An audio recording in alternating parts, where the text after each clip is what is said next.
එන්න හැම ප්‍රශ්නයකටම මුහුණ දෙන්න. මහා ගල් පර්වතයේ සමාධි ප්‍රතිමාව නිර්මාණය කරනකොට කොච්චර කුළු ගෙඩි පාරවල් මිටි පාරවල් වදිනවද ඒ ගලට? ඒ හැම පාරකටම ගල ඔරොත්තු දුන්නොත් සමාධි පිළිමයක් නිර්මාණය වෙනවා. එන්න හැම ප්‍රශ්නයකටම මුහුණ දෙන්න. තමන් විශ්වාස කරපු අය තුන් හිතකින් හිතපු නැති විදිහට තමා වංචා කරද්දී ඒ බරපතල කුළු ගෙඩි පහරටත් මුහුණ දෙන්න.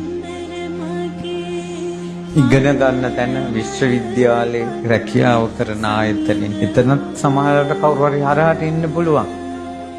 ඒ කුළු ගෙඩි පහරටත් බැඳපු මනුස්සයා හිතපු නැති චරිතයක් වෙලා බැඳපු බිරිඳ හිතපු නැති චරිතයක් වෙලා ඒ කුළු ගෙඩි පහරටත් ඔරොත්තු දෙනවා.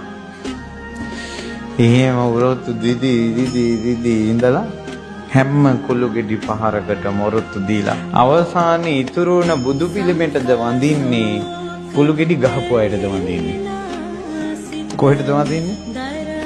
ඉතුරු වෙච්ච ඔරොත්තු දුන්න කෙනාට වඳිනවා කුළු ගෙඩි ගහපු අයගේ අතේ කරගැට.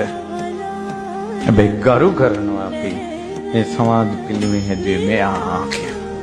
ඒ නිසා ඔය ඔබ ඉන්න සමාජයේ මිනිස්සු ඔයාට ඉවසීම කියන එක දෙයි. හැබැයි ඔරොත්තු දෙන්න ඕන. ඒ නිසා සමාධි බුදු පිළිමේ කතාව ඔබටත් මටත් කියන මටත් මේක ලේසි නෑ. ඔබටත් මටත් ලොකු පන්නරයක් වේවි. ඒ නිසා මේ ජීවිතේ ප්‍රශ්නවලට කරදරවලට ඔරොත්තු දෙමු.